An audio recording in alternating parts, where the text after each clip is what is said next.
clear when I'm speaking my mind. Let me be clear when I'm stating my side. Let me be clear when I say that I mean all my words, so you know that I don't plan to lie. Let me be clear, I don't care if I get on get nerves, you will not push my words to the side. I'ma be clear when I tell you I've been on a mission, I got good intentions inside. Let me be clear, let me be clear, let me be clear, I don't need you to ride. Let me be clear, let me be clear, let me be clear, that you won't keep me quiet. Let me be clear, let me be clear.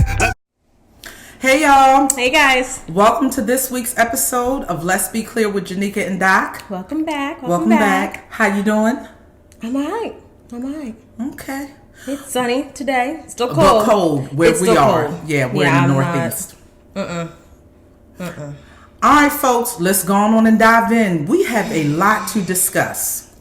Y'all. So in case you have been living under a rock for the last week, I know you have heard about this whole T.I. interview. That's your boy.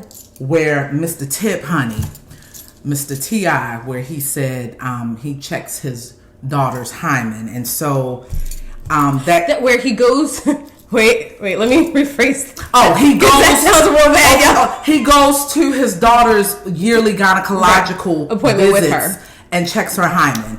Yes. So this was actually part of an episode of Ladies Like Us, a podcast on Apple hosted by Nazanin Mandi and Nadir Mohan. And the episode aired last Monday, November 5th. And in his responding, or in his answer that he has a sex talk with Deja, his biological daughter, he said that he also takes her yearly to the gynecologist to check her hymen. Since then, there has been a lot of backlash and flack. How does this come up? How did this come up in the conversation? Well, they were talking. And so they were asking him questions. And again, this came up within the context of how he communicates with Miss Deja. And he has a sex talk with her. And so that kind of came up within the context of that. And so since this whole backlash happened, the podcast hosts several days later on their separate Instagram pages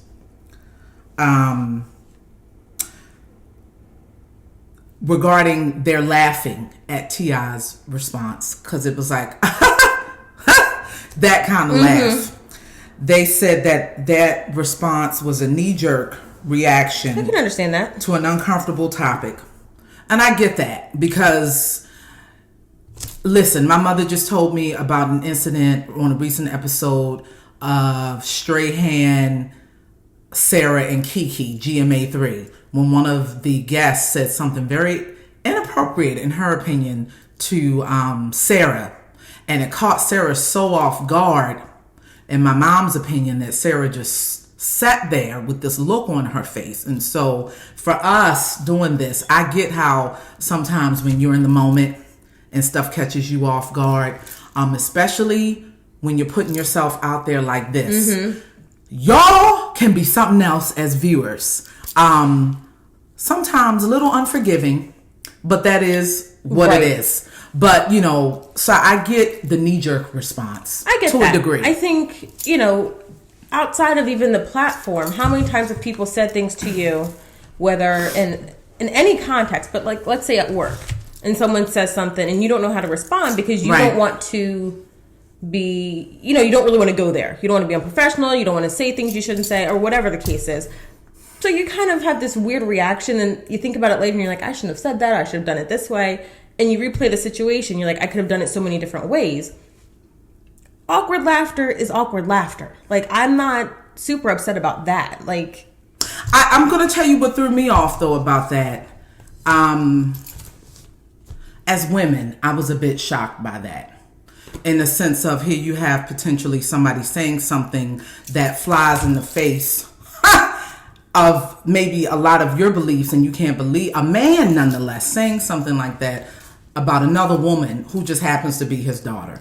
But following that same line of reasoning, for me, I'd like to know which gynecologist co-signs this behavior.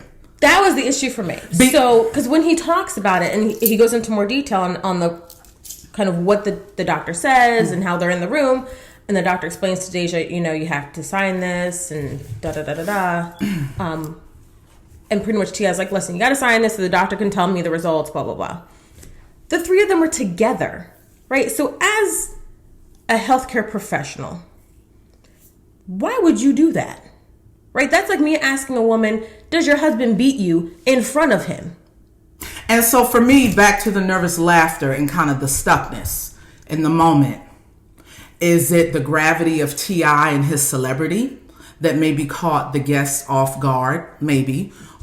Same line of thinking, perhaps, with the gynecologist. In particular, I'd be even more disappointed if this were a female gynecologist. In particular, co-signing this behavior. Any medical professional, but especially for me, if this were another woman giving place to and co-signing, in my opinion, this kind of intrusive behavior, I have a major issue with that. Right. And so, Janika and I both are healthcare professionals, and it kind of the limits of privacy and confidentiality sometimes can get a little tricky when you're working with adolescents. Right. In particular, when the parent is still paying for the treatment. So in other words, if the service is being billed to the parent's insurance, or the parent is paying for that, Mm-hmm. It gets tricky and it gets messy. It gets a little, you navigate it, but there's a way to do it. Right. And someone said to me, just on the line of, why would he do this? Da, da, da, da. We're having this conversation about it. And they're like, well, it's his family. He can do what he wants. I said, that's true. But then why are you boasting about it? If you don't want the backlash and you don't want the criticism or whatever, why air some stuff that you don't want discussed? I don't, and I think just overall, I have an issue with that. Why are you airing things that you don't want people to have an opinion about? And so when you bring that to the forefront, it's no longer, in my opinion, just, oh, well, this is what he chooses to do. Okay. No, people are going to have an opinion. People are going to critique how inappropriate this is. So speaking of inappropriateness, one of my other initial responses to this disclosure is, would you do this to your sons? Right. And so in terms of sexual integrity, men are different. But would you check behind your sons? Would you find a way to go behind them in this way? And two, it's something about, for me, about that kind of disclosure and this kind of behavior. Y'all, I gotta be honest with y'all. Let's be clear. This feels incestuous to me. And I'm gonna tell you why. I don't know how many of you are familiar with this show called Godfather of Harlem. It's a new show. Good, y'all. It comes on Epic by Bumpy Johnson. And so, and that whole thing, part of it is true. Some of it is fictionalized because the storytelling is Hollywood. And so in this last episode, in the latest episode this week, Chin, one of the Italian gangsters we all know, is in direct friction with Bumpy. And Chin's daughter currently is in love with a black man. And in this episode, we see Stella, that's Chin's daughter, kind of spell this out a little differently. And for me, I thought that Chin's despise of Stella's black boyfriend was primarily due to the fact that he was black. Because let's be clear, historically, a lot of other ethnic groups have been very dismissive and racist and prejudiced against black Americans, one of which are Italians. And so initially, I just thought that that was part of it. But then in this episode, we see Stella backtrack a little bit and talk about how this isn't the first time that her father has done something like this with somebody who has been interested in her. Now, outside of the fact that the person he got murdered, Stella was 13 and this boy was 17. Outside of that, Stella kind of really speaks to this kind of intense jealousy and rage and possessiveness that her father feels potentially when she has a love interest or when another man may be interested in her. And I found that to be interesting as I was watching that unfold on this week's episode as it relates to this whole context with T.I. and his daughter, in the sense of how far some fathers will go to and to what degree. Where's the limit? Where's the limit? Where is the boundary within that? Like, you know, and I brought that up because that's a good show, and I know a lot of y'all watch that. And I also brought that up because I was thinking this may be something that a lot of men may go through, potentially, or experience to one degree or the other. On Godfather of Harlem, Chin becomes very jealous and rageful and murderous.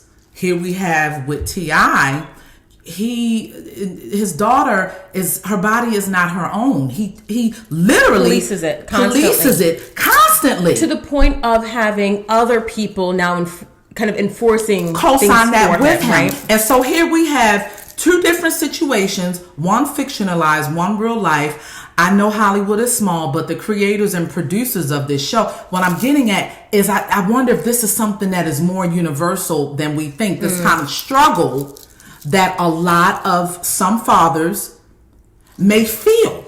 Well, I mean, to the point where how many times do we talk about mothers and their sons and kind of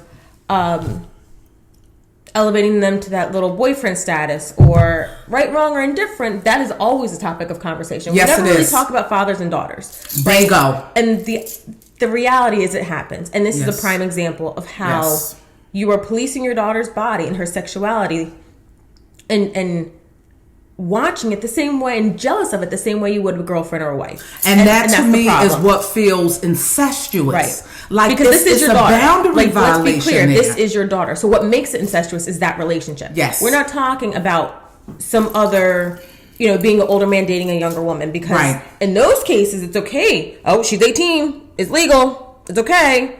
Now, oh, she's 18. This is my child. Right. Well, any other time when you have women shaking their behinds in your videos, you make sure you get consent that she's 18 and older, right? Right, T.I.? Oh, but this time that 18-year-old consent is not okay. It's not sufficient. That little paper that she has to sign for the doctor is not okay. You're full of crap. Because in a lot of y'all minds, she ain't my daughter. That's somebody else's daughter. That's somebody else's problem. Right.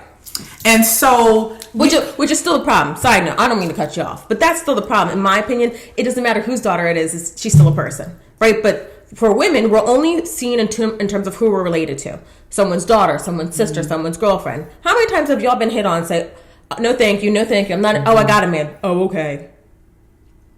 Bruh, I done been told you 15 times I wasn't interested. It's not until I tell you I got a man that you're interested. Or that you get that I'm not interested. And I also think it's interesting that her boundary, she struggles to potentially speak up for herself in this situation with T.I. I don't know if y'all saw, she recently unfollowed not only him and a few of her other relatives. She did that in light of liking some of the other posts describing and speaking against her father about this behavior. So here we stand, again, what rings of an incestuous undertone and boundary violation. Because for me, whenever there is that kind of sexual abuse and or even that kind of disregard for another person's body, that's also at the expense of that person having a voice. That's also at the expense of that person's voice even being acknowledged, least of all being responded to. And so,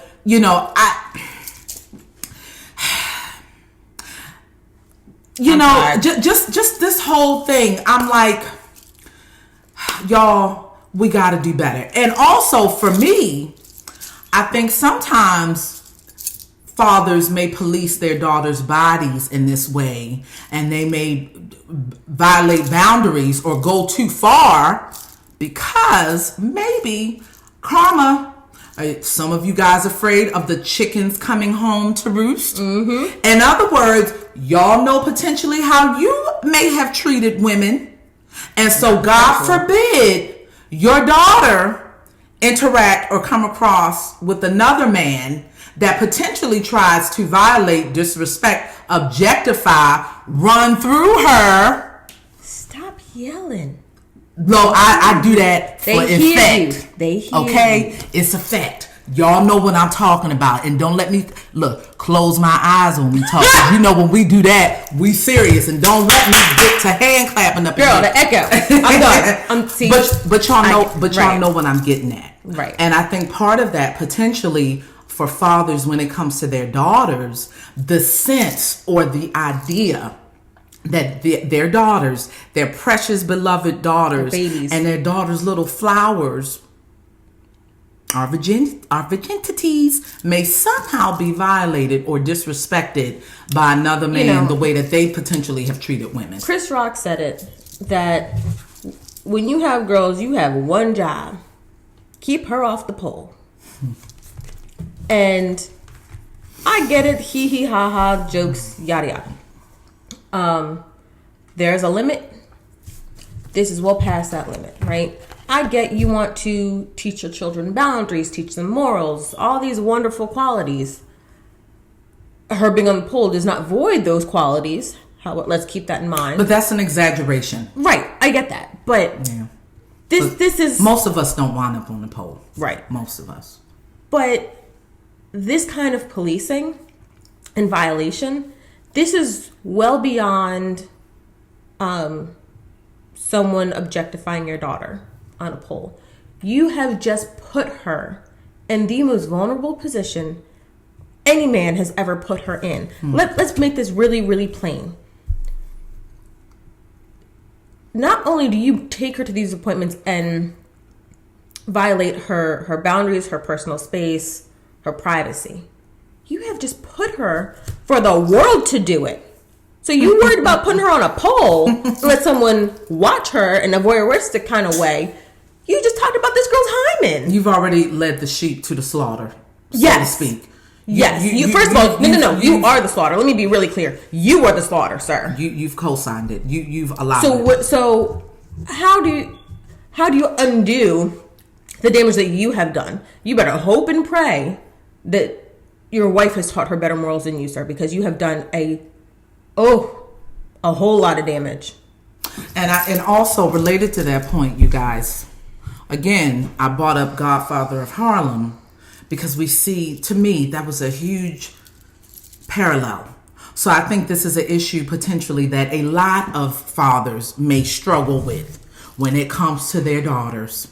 Chin on the show and T.I., I believe, are at the extreme end of the spectrum, right? And so we got to be clear, you guys. And for me, if we're going to police our daughters' bodies, so to speak, what about our sons? Right.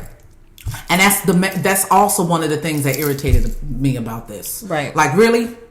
But okay, we got to get ready to move on. Yeah. So from the sublime and the ridiculous. No, another one's sublime and ridiculous. Like, am I literally in the Twilight Zone? Yeah. Like, that's one of my favorite shows. But am I really in the Twilight Zone now? So let's transition to this article we came across maybe about a week and a half ago by a quote unquote conservative Christian minister and author, Miss Lori Alexander, who updated on her Twitter page that her Twitter page, I hate you. who updated on her Twitter page recently that a wife can avoid domestic violence by being submissive. Miss Alexander claims that she can avoid the domestic violence by being kind, loving, and submissive. And wives have a much greater chance of being abused if they are quarrelsome, contentious, and abusive toward her husband, rather than if she is kind, loving, and submissive. Now, I went to her Twitter profile. Can you stop? No. I went to her Twitter profile, and part of her bio, she says that she is a wife, mother, a grandma, and a keeper of home. She looked like a grandma. She loves Jesus and is not afraid to speak the truth with a capital T. Get it right, y'all, because it sets you free. I thought it ironic that Mrs. Alexander has been on Twitter since 2009. She follows over 6,000 people, but only 92 people follow her. Note to self. Point one. I was like, man. I thought it was backwards. I thought. Oh. She has 92 followers, and she has over 6,000 followers. I'm gonna look this up, y'all, because I misread that. Yes. So I can't. I know. I'm still looking up, but I think for me, one of the things that whole comment rings of is, again, we are somehow to blame and responsible for somebody else's abuse of us. Yes. So here's what bothers me. Outside of, we're going to sit here and blame victims, but at what point, now we're going to talk about the Bible and all that, and her little love of Jesus, y'all, this relatively elderly, at least she look old, y'all, because she might be in her 60s. She look older than that. Grandma Karen, y'all, her little love of Jesus. But was I accurate? I couldn't find her profile. I have to look it up later. Okay. But yes, you know, you sit there, you want to lecture women and mentor women, and her ministry is teaching biblical womanhood. That's how she phrases it. Biblical womanhood. And how the older women should mentor younger women. But she also says on her page, in case you haven't noticed, that she doesn't lead, not near ministry. No, she's not a minister. She's not in kind of leadership whatsoever. Leadership, but she has this whole website where she describes herself as such. But I do think it's important, though.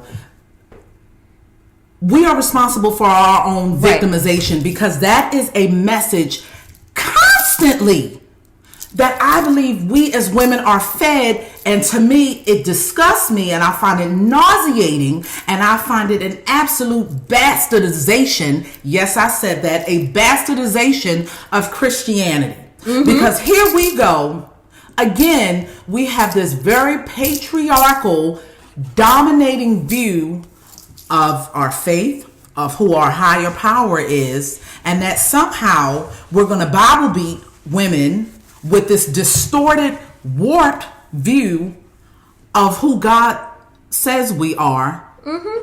And I'm a Bible beat you with that. At what point do we hold men accountable? They the head. We always talk about the man's the head. He's in charge. Literally. But if the man is the head and he's in charge, and quote unquote, we are the weaker vessel, quote unquote, at what point is he, like Janika said, at what point is he accountable for his behaviors? He's the head, but he can't control himself? I asked for my own abuse by being quarrelsome and frankly, too intelligent, because she also urges women to really reconsider if you want to go to college. Well, because her words, with college, you really have to think about, because if you want to be a wife and a mother, college teaches women to be independent, loud, and immodest, instead of having meek and quiet spirits. You know, not to throw the baby out with the bathwater, but I do think that for those women that want that, and for those women who are in a situation in their lives where they want to be a full-time homemaker, if they are capable of facilitating that, great, I think that's fine. But for other women who may want something else, I don't think us as women, y'all, we gotta stop. We have to stop beating each other upside the head. We've got to stop judging each other. If we encounter a woman, our fellow sister, who thinks differently than we do, or who even may want something different than we want, like Miss Alexander even goes on to say, y'all, we got our place. Female preachers are the most obvious obvious example of rebellion against God. I saw that. So here we have this whole paradigm, y'all. Get it right. This whole paradigm where we are the weaker sex, where we are beneath men, where they're the stronger ones, but we can enrage them so much that we can evoke our own domestic violence, y'all. And for me, this is a very personal issue, because at one point I also studied to be a minister. I'm seminary trained, so I have a very different view about things. And I guess I've spent time studying with a lot of pastors, ministers, and evangelists. I was seeking ordination at one point.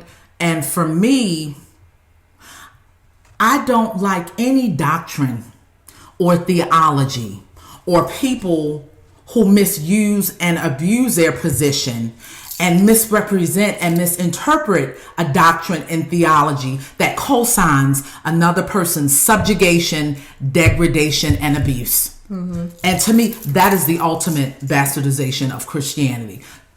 Just like I believe slavery and how the Bible was used to justify that, to me, that was a bastardization of the biblical text. Here we go again with this.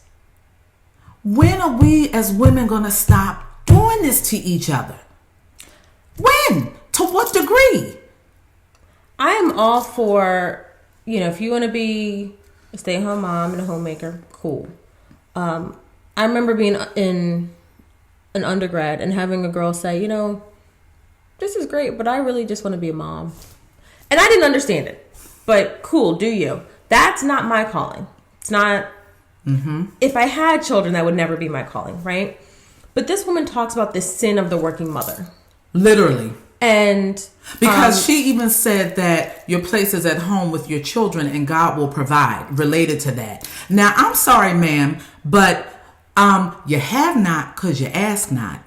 And right. So a man, quote unquote, a person that doesn't take care of his family is worse than an infidel. So at what point, mm-hmm. potentially, do you look at the gifts and talents that God has given you or the capability to work if your children are hungry? Well, but this is what she says. And do you not go out and do you not feed them? But this is what she says. She says Proverbs 31 is referring to a stay-at-home mom.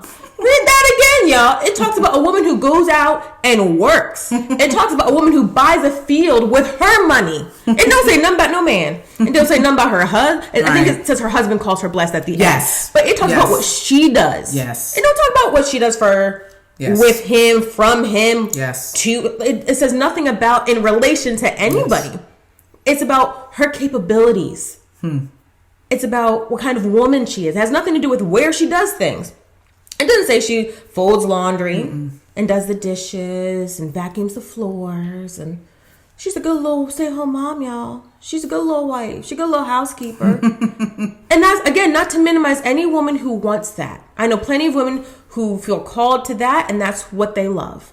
And that's fine. And that's perfectly fine. But for those of us who are not called to that, right, that's fine too. And this is hard for me because, and I've talked about in previous episodes, getting to this point of purpose and finding a larger purpose in my life. And I'm not just called to one role, right? Part of that process was being married to a minister and having folks say, well, this is your ministry. Nah, sis, God has more for me than that. But related to that though, maybe that wasn't part of it for you. Because I know and so again, you guys, that's what I'm saying. It's no hard and fast because I know other women, right? For some of them, their husband's ministries is part of their ministry. For me, what I'm saying though is for me, right? So let's be clear with that. I don't view my role and my purpose as him. It wasn't, it isn't, and it will never be because that's just not who I am. It has nothing to do with marriage and motherhood. It has nothing against that. But you can't throw the baby out with the bathwater. Right? And so what Lori Alexander does is she literally has a checklist. Literally, a checklist. It's a flow chart. Flow chart. It's a very limiting, stifling pretty much rigid do you checklist. work and do you don't? And it has this Literally. flow chart that comes down and talks about, you know, if you work, you're so tired, you can't be there for your kids. Your house is dirty. Your husband is your husband's undersexed. Can't be intimate with your husband, and so your life is miserable. Versus if you're a stay-at-home mom, everybody's healthy and happy. I'm sorry, I know more women who take care of their families are exhausted. I stayed at home for a little bit. It's a lot. And I will never minimize and take away from any woman who's a full-time stay-at-home mom. If that's what you want to do. Right. And so, you guys, let's stop this. Literally. It's bad enough that we have these men in positions of leadership and they're very patriarchal, top down, stifling, sometimes very limiting view of us as women. Let's not do that to each other. And that is my biggest issue with Miss Alexander's opinion and her commentary and her role. Mm-hmm. I don't think sometimes we really realize or we underestimate the gravity of our leadership and our influence. And frankly, I'm gonna say it for this. Sis, you ain't never been in no leadership role. You can't lead me to a damn thing. So stop trying to lead these young women to anything. And at some point she actually says something about, where you mentioned about a man that works and a woman that stays home, and there's a woman who on her blog commented, well, my husband's disabled. There you go. What happens if this doesn't fit within that standard? And so she's asking well, what about this? And a lot of people started commenting. Right. She's like, well, no, let me rephrase this. If this and if you're not giving any woman any answers. Stay in your lane, Susie Homemaker, and stay right there. You can't lead anybody to anything. You can't lead a horse to water or make him drink. So please stay right where you are. I think she's dangerous because people like her potentially and they do have an audience, and we got to be careful with that because sometimes you will mislead folks. Unbeknownst, sending folks to divorce and hell. Well. That's all you're doing, Lori. That's all you're doing. Get mad at me if you want to. Bye, Karen. All right, y'all. And that's it for this week's episode of Let's Be Clear with Janika and Doc. Got anything else? Be kind to others, but most importantly, be kind to yourselves. See you later. Bye, guys.